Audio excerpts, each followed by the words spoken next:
Sarah Martinez wiped the sweat from her forehead as she stacked another box of ammunition in the supply warehouse. The desert heat in Afghanistan was unforgiving, even in the early morning hours. Around her, fellow soldiers complained about the mundane task of inventory management, but Sarah remained silent, methodically organizing the supplies with precision that caught no one's attention. "Hey Martinez, you're too slow," barked Sergeant Thompson, a burly man who seemed to take pleasure in making the newer recruits' lives difficult. "This isn't some civilian job. Pick up the pace." Sarah nodded without protest, continuing her work. What Thompson didn't know was that Sarah could have completed the entire warehouse inventory in half the time, but she had learned to blend in, to appear average, unremarkable. It was part of her cover, and her life depended on maintaining it. 3 months earlier, Sarah had been handpicked for Operation Silent Guardian, a classified mission that required her to infiltrate a forward operating base, where intelligence suggested a security breach was compromising SEAL team operations. As one of the Navy's most elite snipers, Sarah possessed skills that made her invaluable, but those same skills had to remain hidden while she investigated from within. The irony wasn't lost on her. Here she was, a decorated marksman who could hit targets at distances that would make seasoned snipers envious, pretending to struggle with basic military tasks. Her file, buried deep in classified archives, told a different story. 47 confirmed eliminations. Expert marksman rating with every weapon system in the Navy's arsenal. Graduated top of her class from SEAL Sniper School, one of only 3 women to ever complete the program. But today, she was just another supply clerk, invisible among the hundreds of personnel on the base. "Martinez, report to Lieutenant Colonel Harrison's office immediately," announced a young private who had jogged across the compound. Sarah's pulse quickened slightly, though her expression remained neutral. Lieutenant Colonel Harrison was the base commander, and being summoned to his office could mean several things. Had her cover been blown? Was there new intelligence about the security breach? She made her way across the dusty compound, passing groups of soldiers engaged in various training exercises. The familiar sounds of military life surrounded her. The rhythmic cadence of marching feet, the sharp commands of drill sergeants, the distant pop of gunfire from the shooting range. Each sound reminded her of her true identity, carefully concealed beneath layers of assumed mediocrity. Harrison's office was located in the main administrative building, a concrete structure that offered little relief from the oppressive heat. Sarah knocked twice and waited for permission to enter. "Come in," came the gruff voice from within. Lieutenant Colonel Harrison was a career military man in his early 50s, with graying hair and tired eyes that had seen too many deployments. He looked up from a stack of papers as Sarah entered and came to attention. "At ease, Martinez," Harrison said, gesturing to a chair across from his desk. "Have a seat." Sarah remained standing. "Sir, I prefer to stand if that's acceptable." Harrison studied her for a moment, then shrugged. "Suit yourself. I'll get straight to the point. We've been having some issues with our perimeter security. Nothing major, but enough to cause concern. I'm putting together a special detail to conduct additional patrols, and your name came up as someone who might be suitable for the assignment. This was unexpected." Sarah had deliberately kept a low profile, avoiding any assignments that might showcase her abilities. "Sir, I'm not sure I'm the right person for security detail. My experience is primarily in supply and logistics. That's exactly why I want you," Harrison replied, leaning back in his chair. "Sometimes fresh eyes see things that experienced personnel miss. The detail will consist of you and 3 other soldiers. You'll be conducting perimeter sweeps at irregular intervals, looking for any signs of unauthorized activity." Sarah nodded, though internally she was calculating how this new assignment might affect her primary mission. Being on security detail would give her more freedom to move around the base, potentially allowing her to gather intelligence more effectively. "When do we begin, sir?" "Tomorrow morning, 0500 hours. Report to Sergeant Williams at the Armory. He'll brief you on patrol routes and procedures." "Yes, sir." As Sarah left Harrison's office, she couldn't shake the feeling that something was off. The timing of this assignment seemed too convenient, too perfectly aligned with her need for greater access to base operations. Was it possible that someone suspected her true identity? Or was this simply a fortunate coincidence? That evening, Sarah sat alone in the mess hall, picking at her dinner while observing the dynamics around her. Military bases were microcosms of society, with their own social hierarchies, alliances, and conflicts. She had learned to read these subtle interactions, looking for anything that might indicate where the security breach was occurring. At a table near the back, she noticed Staff Sergeant Rodriguez deep in conversation with a civilian contractor she didn't recognize. Their body language suggested intimacy beyond professional courtesy, and they kept their voices low despite the general noise of the mess hall. Sarah made a mental note to learn more about both individuals. Her attention was drawn to another conversation at a nearby table, where several soldiers were discussing upcoming leave schedules. One of them, Corporal Jensen, seemed particularly interested in specific dates and times, taking notes on a small pad that he quickly concealed when others looked his way. These observations were part of Sarah's training. As a SEAL sniper, situational awareness was crucial not just for identifying targets, but for recognizing threats and gathering intelligence. Every detail mattered. Every anomaly could be significant. After dinner, Sarah returned to her quarters, a small room she shared with 3 other female soldiers. Her bunkmate, Private First Class Chen, was already asleep, exhausted from a day of vehicle maintenance. Sarah lay on her narrow cot, staring at the ceiling, and thinking about the mission ahead. The security detail assignment would begin in less than 8 hours, and she needed to prepare mentally for the challenges it would present. Maintaining her cover while potentially uncovering a security breach required a delicate balance. Too much competence would raise suspicions, but too little might compromise the mission. As she drifted off to sleep, Sarah thought about the path that had led her here. Growing up in a small Texas town, she had been an outsider from the beginning. While other girls played with dolls, Sarah was learning to shoot from her grandfather, a retired Marine who recognized something special in his granddaughter's steady hands and keen eyes. Her natural talent with firearms had opened doors she never expected.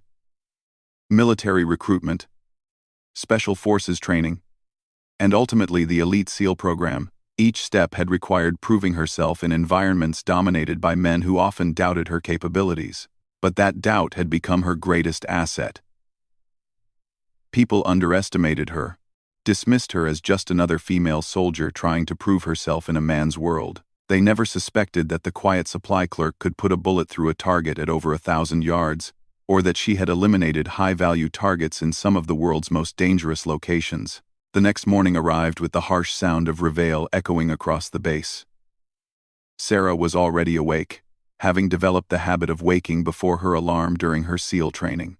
She dressed quickly in standard combat utilities and made her way to the armory.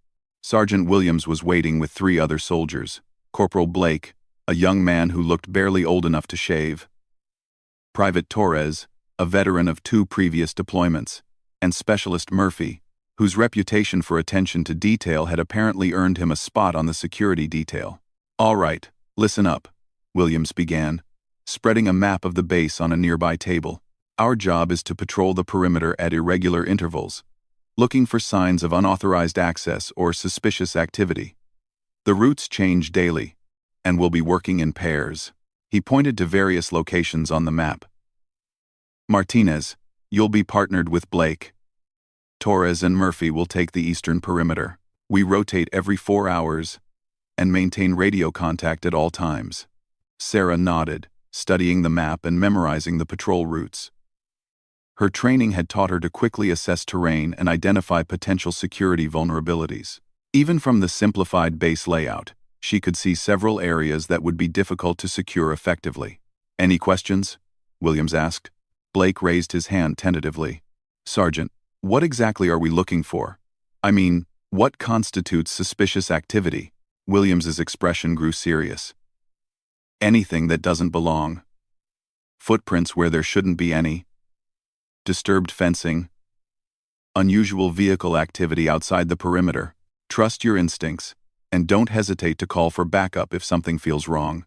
As the briefing concluded, Sarah found herself paired with Blake for their first patrol. The young corporal seemed nervous, constantly adjusting his equipment and checking his radio. Relax, Sarah told him as they began walking along the perimeter fence.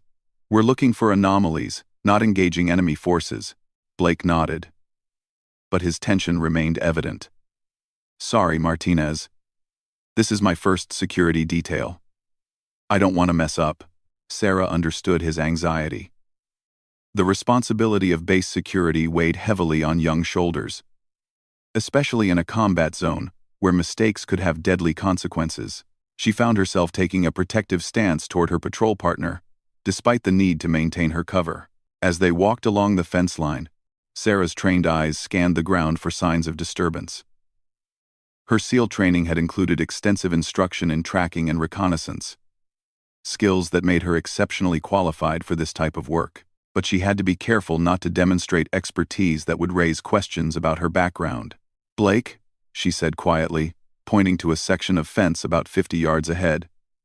Do you see anything unusual about that area? The young corporal squinted in the direction she indicated. I'm not sure. What am I looking for? The ground beneath the fence. See how it's been disturbed? Someone's been digging there recently.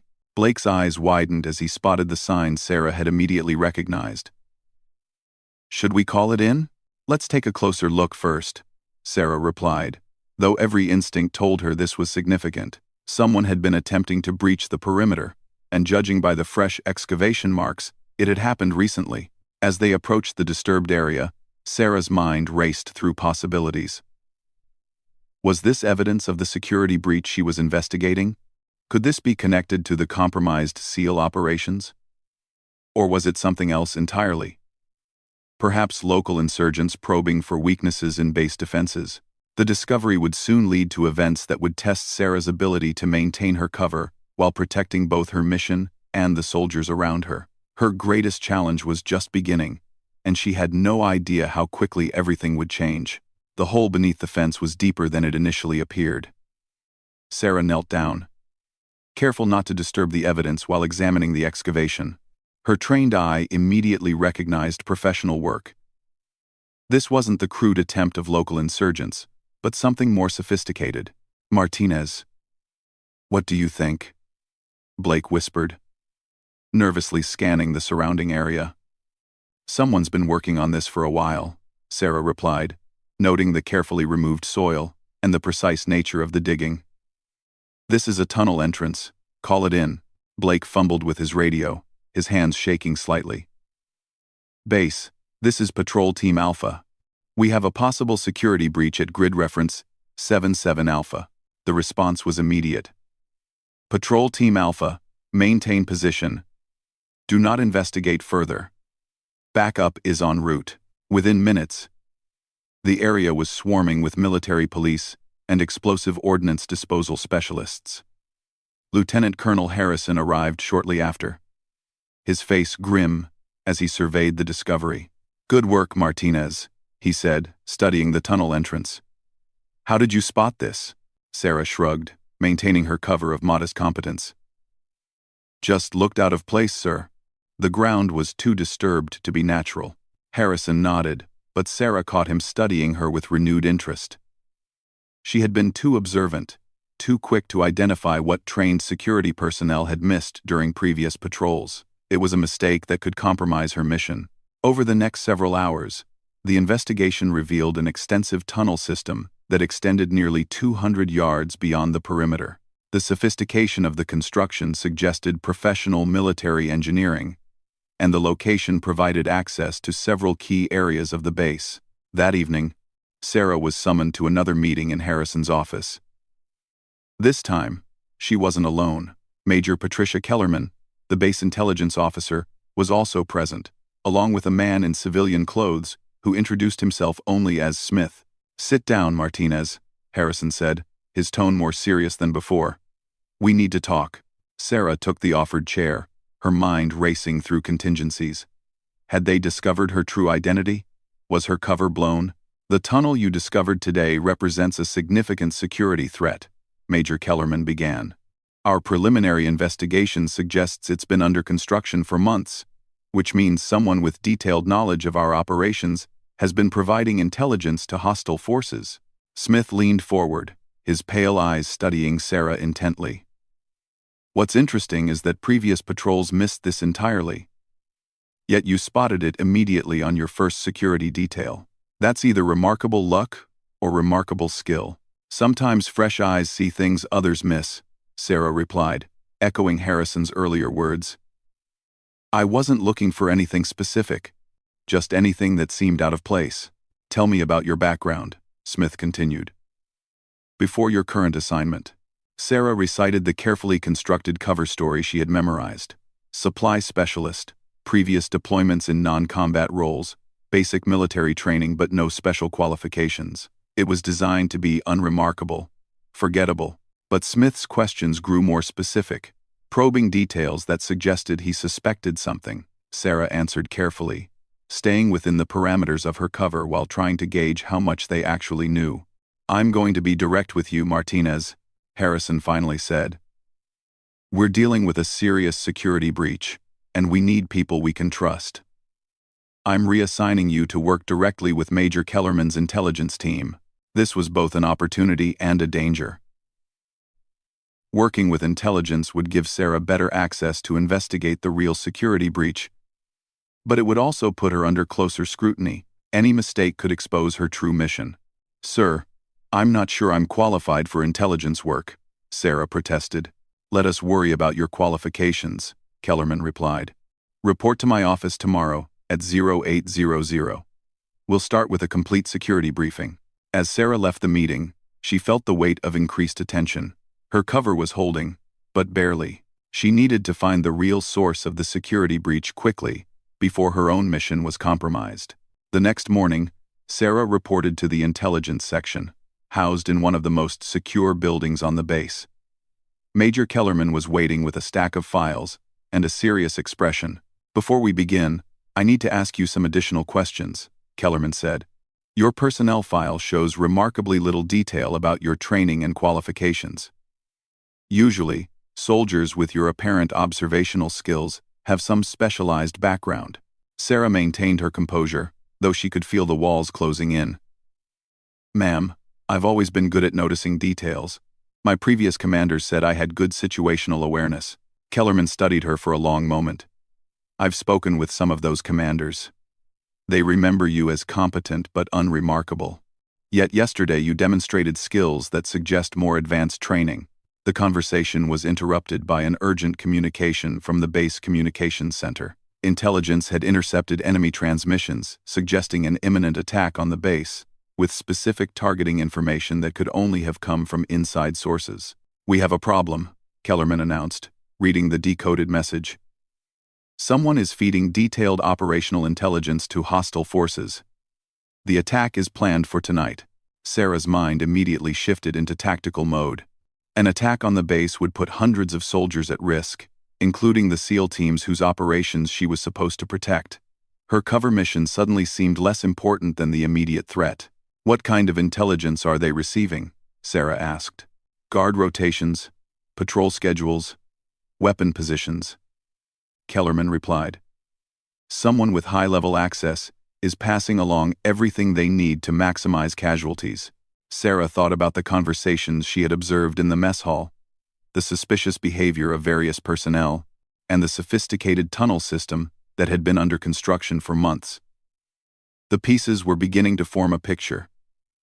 But she needed more information to identify the traitor. Ma'am, I'd like to review the security footage from the past few weeks, particularly around areas where someone might access classified information. Kellerman raised an eyebrow. That's a lot of footage, and it requires security clearance you don't have. Then get me the clearance, Sarah said, her tone more authoritative than her cover story would suggest. If there's going to be an attack tonight, we need to find the source of the leak. For a moment, Sarah's true training showed through, and she saw recognition flicker in Kellerman's eyes. But the urgency of the situation overrode questions about Sarah's background. I'll arrange temporary clearance, Kellerman decided. But I want answers about who you really are when this is over. Sarah spent the afternoon reviewing security footage, her trained eye scanning for anomalies in behavior patterns. Her SEAL training had included extensive instruction in surveillance and counterintelligence, skills that proved invaluable as she analyzed hundreds of hours of recordings. Finally, she found what she was looking for. Staff Sergeant Rodriguez, the soldier she had observed in close conversation with the civilian contractor, was accessing classified terminals at unusual hours. More importantly, he was photographing documents with a concealed camera. "Found him," Sarah announced, calling Kellerman over to review the evidence. "Rodriguez," Kellerman muttered, studying the footage. "He's been with us for 2 years. Excellent service record. He's been compromised," Sarah said with certainty. "Whether through blackmail, bribery, or ideology, he's feeding information to hostile forces." The question now was how to handle Rodriguez without alerting him to their discovery. If he realized his activities had been detected, he might accelerate the planned attack or warn his handlers. "We need to arrest him immediately," Kellerman said. "No," Sarah replied, her tactical experience taking over. "If we move against him now, we lose the chance to feed false information back to his handlers. We can use him to mislead the attackers." Kellerman stared at her. "Martinez, you're talking about sophisticated counterintelligence operations. Where exactly did a supply clerk learn these tactics?" Sarah realized she had revealed too much. But the immediate threat took priority over maintaining her cover. "Ma'am, right now, we have bigger problems than my background. We have maybe 6 hours before an attack that could kill dozens of our people." The intelligence officer made a decision that would change everything. Instead of pressing for answers about Sarah's identity, she chose to trust her instincts and expertise. "What do you propose?" Kellerman asked. Sarah outlined a plan that would use Rodriguez to feed false information to the attackers, while setting up defensive positions to counter the real assault. It was a complex operation that required careful coordination and split-second timing. But as they began implementing the plan, neither Sarah nor Kellerman realized that their conversation had been overheard. Rodriguez had allies on the base, and Sarah's cover was about to be blown in the most dangerous way possible. The afternoon sun cast long shadows across the compound as Sarah moved carefully between buildings, coordinating defensive preparations while maintaining the appearance of normal base operations. Her years of SEAL training had prepared her for complex operations, but never while maintaining a false identity in such a precarious situation. At 1,800 hours, Rodriguez made his regularly scheduled contact with his handlers, unwittingly transmitting the false information Sarah and Kellerman had prepared. The trap was set, but Sarah couldn't shake the feeling that something was wrong. Her instincts, honed through countless dangerous missions, were warning her of unseen threats. As darkness fell over the base, Sarah took position with a borrowed rifle, her hands steady despite the chaos around her. Soon, she would have to choose between maintaining her cover and saving the lives of her fellow soldiers. The decision would change everything, and there would be no going back. The attack began at precisely 2,300 hours. Just as the intercepted communications had indicated, Sarah was positioned on the roof of the communications building, her borrowed M24 sniper rifle trained on the perimeter where the assault was expected to begin. Around the base, soldiers moved to defensive positions, many of them unaware of the intelligence operation that had predicted this attack. Through her scope, Sarah watched as enemy forces emerged from concealment points beyond the perimeter. They moved with military precision, suggesting professional training rather than local insurgent activity. Her count reached 15 attackers, all armed with automatic weapons and what appeared to be explosive devices. "Base, this is Overwatch." Sarah spoke quietly into her radio, using the call sign Kellerman had assigned her. "I count 15 hostiles approaching from the northwest perimeter. They're heading directly for the vehicle depot, just as we predicted." "Copy, Overwatch," came Kellerman's response from the Tactical Operations Center. "Hold your position and observe." But Sarah's training told her that observation wouldn't be enough. The attackers were moving toward a fuel depot that could create a catastrophic explosion if breached. She could see their objective clearly. They intended to destroy the base's vehicle fleet and create maximum casualties among responding personnel. Through her scope, Sarah identified the team leader, a tall figure directing the assault with hand signals. He was positioning his men for a coordinated strike that would overwhelm the base's defensive positions. Sarah's finger moved to her rifle's trigger as she calculated wind speed, distance, and trajectory. Overwatch to base, she radioed, requesting permission to engage. Negative. Overwatch. Maintain observation only. Sarah gritted her teeth. The orders were clear, but her SEAL training recognized the tactical situation developing below. If she didn't act within the next 60 seconds, the attackers would reach their objective, and American soldiers would die. The team leader raised his hand, preparing to signal the final assault. Sarah could see explosive charges being readied, weapons being positioned. In 30 seconds, it would be too late to stop them. Sarah made the decision that would end her cover mission forever. The first shot took the team leader down instantly. A perfect headshot at 400 yards in low-light conditions. Before his body hit the ground, Sarah had already shifted to her second target, the demolition specialist carrying the explosive charges. Her second shot was equally precise, eliminating the immediate threat to the fuel depot. The remaining attackers scattered, searching for cover as they tried to locate the sniper who had just eliminated their leadership. "What the hell is happening out there?" Kellerman's voice crackled through the radio. "Overwatch engaging targets," Sarah replied calmly, tracking her third target through the scope. Threat to fuel depot neutralized. Her third shot dropped an attacker who was attempting to flank the defensive positions. Her fourth eliminated a sniper who had been setting up to provide covering fire for the assault team. On the base, soldiers were staring in amazement at the precision shooting taking place from the communications building. Whoever was on that rooftop was demonstrating marksmanship skills that few had ever witnessed. "Martinez, what are you doing up there?" Blake's voice came through on the radio channel. He was positioned with a defensive team near the vehicle depot. Sarah didn't respond immediately. She was tracking two attackers who had taken cover behind a disabled vehicle outside the perimeter. Her fifth shot ricocheted off the vehicle's armor plating, forcing them to move to a more exposed position. Her sixth shot found its mark. "Overwatch to all stations," Sarah announced, her voice carrying the authority of her true training. 7 hostiles down. Remaining forces are retreating to the northwest. Pursue with caution. They may have additional explosive devices. The engagement was over in less than 10 minutes. Sarah had eliminated 7 of the 15 attackers, and the remaining 8 had fled into the darkness rather than face the mysterious sniper who seemed able to hit any target at any range. As the base went into full alert status, Sarah remained on the rooftop, watching through her scope for any sign of returning threats. But she knew the immediate danger had passed. She also knew that her performance had just blown her cover completely. Lieutenant Colonel Harrison was the first to reach the communications building, followed by Major Kellerman and a team of military police. They found Sarah calmly disassembling her borrowed rifle, her movements efficient and professional. "Martinez," Harrison said slowly, "I think you have some explaining to do." Sarah looked up, her decision already made. "My name is Lieutenant Sarah Martinez, United States Navy SEALs. Serial number classified. I've been operating undercover for the past 3 months as part of Operation Silent Guardian." The silence that followed was deafening. Kellerman was the first to speak. "A Navy SEAL? Here? Under what authority?"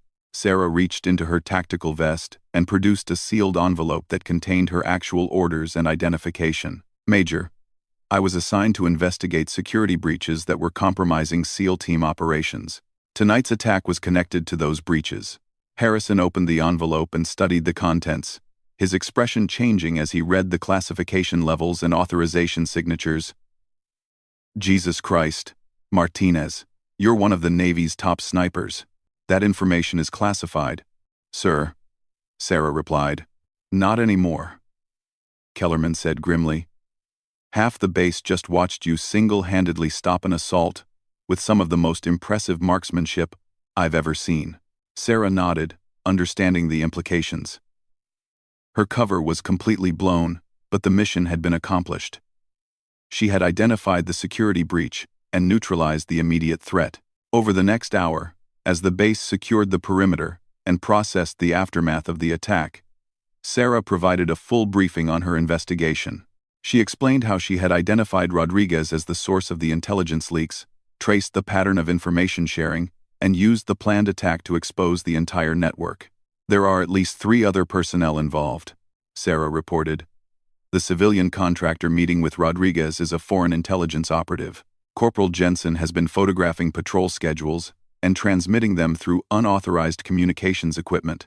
And there's someone in the administrative section who's been accessing personnel files and mission planning documents. How do you know all this? Harrison asked.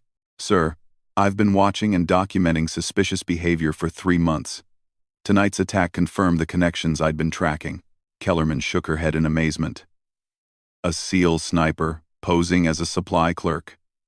I have to admit, it's the perfect cover. It was perfect, Sarah corrected.